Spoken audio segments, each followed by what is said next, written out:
Hello friends, இன்றைக்கி நம்ம சேனலில் நம்ம பார்க்க போகிற டிஷ்ஷு எப்போவுமே எல்லாருக்கும் ஆல் டைம் ஃபேவரட்டாக இருக்கிற பன்னீர் பட்டர் மசாலா தான். பாருங்கள்.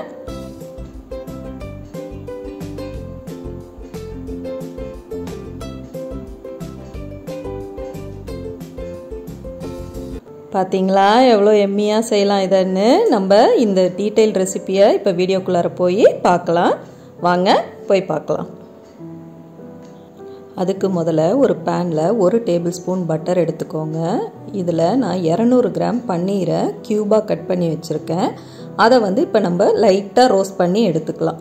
இது 4 பக்கமும் செவக்கிற அளவுக்கு இருந்தால் போதும். ரொம்ப கிளறினீங்கன்னா பன்னீர் உடஞ்சிடும். அதனால் லைட்டாக அப்படியே இந்த மாதிரி ஒரு பக்கம் ரோஸ்ட் ஆனோடனே திருப்பி இன்னொரு பக்கம் திருப்பி விட்டு எடுத்து ஒரு ஓரமாக வச்சுக்கலாம்.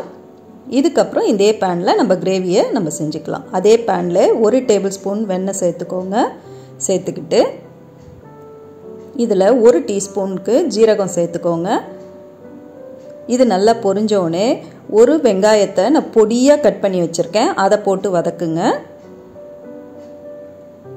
இந்த மாதிரி வதக்கினதுக்கப்புறம் இதில் நான் 2 வெங்காயத்தை, கொஞ்சம் பெரிய சைஸ் வெங்காயத்தை அரைச்சி வச்சுருக்கேன். அந்த பேஸ்ட்டை இதில் சேர்த்துக்கிறேன்.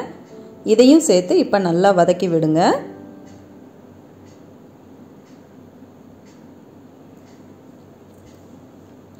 இதுக்கு நம்ம இந்த மாதிரி வதக்கி இந்த மாதிரி அரைச்சி சேர்த்தோம்னா தான் டேஸ்ட்டு நல்லா இருக்கும். அதனால் அந்த மாதிரி சேர்த்துக்கோங்க.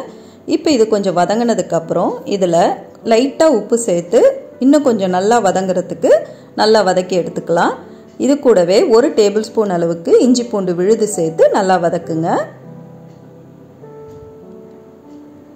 இப்போ இதில் நான் 3 தக்காளியை அரைச்சி வச்சுருக்கேன். அதையும் இப்போ நான் சேர்த்துக்கிறேன். இதையும் நல்லா வதக்கி கொடுக்கலாம். இப்போ இது எல்லாமே சேர்ந்து நல்லா வதங்கி வரணும். அதனால் நல்லா வதக்கிட்டு இதை கொஞ்சம் நேரம் வேக விடலாம் நம்ம, இந்த ஸ்மெல் போகிறதுக்கு.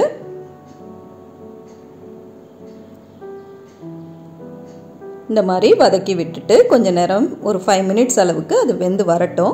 பாருங்கள், இந்த மாதிரி வெந்து வந்ததுக்கப்புறம் இதில் நம்ம ஸ்பைசஸ்லாம் சேர்க்கலாம்.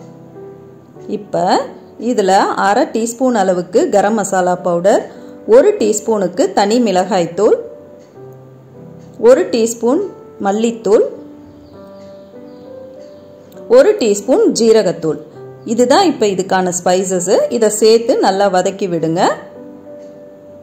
இது எல்லாமே இது கூட நல்லா சேர்ந்து வதங்கி வரட்டும். இப்போ இதில் கொஞ்சமாக நம்ம தண்ணி சேர்த்து இதை திருப்பி ஒரு 5 நிமிஷத்துக்கு நம்ம வேக விடணும். அப்போ தான் அந்த ஸ்பைசஸோட பச்சை ஸ்மெல்லெல்லாம் நமக்கு போகும். எண்ணெயும் பிரிஞ்சு நல்லா ஓரமாக வந்திருக்கும். அந்த ஸ்டேஜில் நம்ம அடுத்த பொருட்களை சேர்த்துக்கலாம். இப்போ இது ஒரு 5 நிமிஷம் வேகட்டும். அந்த டைமில் நம்ம ஒரு 2 டேபிள் ஸ்பூன் அளவுக்கு முந்திரி எடுத்து வச்சுருக்கேன். இதை நல்ல மைய பேஸ்ட்டாக நம்ம அரைச்சி வச்சுக்கலாம். சரிங்களா? இது வேகட்டும். பாருங்கள், இந்த மாதிரி ஒரு 5 நிமிஷத்துக்கு அப்புறம் நல்லா இந்த மாதிரி எண்ணெய் பிரிஞ்சு வந்ததுக்கப்புறம் நம்ம இப்போ அரைச்சி வச்சுருக்கோம் இல்லையா முந்திரி பேஸ்ட்டு, அதை இதில் நம்ம சேர்த்துக்கலாம். இந்த ஏனத்தை கழுவிட்டு அந்த தண்ணியையும் இப்போ அதில் நம்ம சேர்த்துக்கலாம். இந்த பாத்திரம் கழுவின தண்ணியும் அதில் சேர்த்துக்கோங்க. சேர்த்துட்டு இப்போ இதை நல்லா வதக்கி இதையும் நல்லா கொதிக்க விடலாம். நம்ம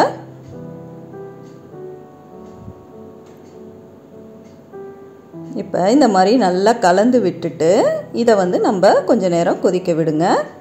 ஏன்னா இப்போ முந்திரியோட ஸ்மெல்லும் நமக்கு போகணும். இப்போ இதில் 1 டீஸ்பூன் அளவுக்கு சர்க்கரை சேர்த்துக்கோங்க. சர்க்கரை பன்னீர் பட்டர் மசாலாவுக்கு ரொம்ப அவசியம். அப்போ தான் அந்த டேஸ்ட்டை அதை என்ஹான்ஸ் பண்ணி கொடுக்கும். அதனால அது கண்டிப்பாக சேர்த்துக்கோங்க. ஒரு ஸ்வீட்னஸ் இருக்கும் இல்லையா அந்த கிரேவியில், அதுக்கு தான் அது.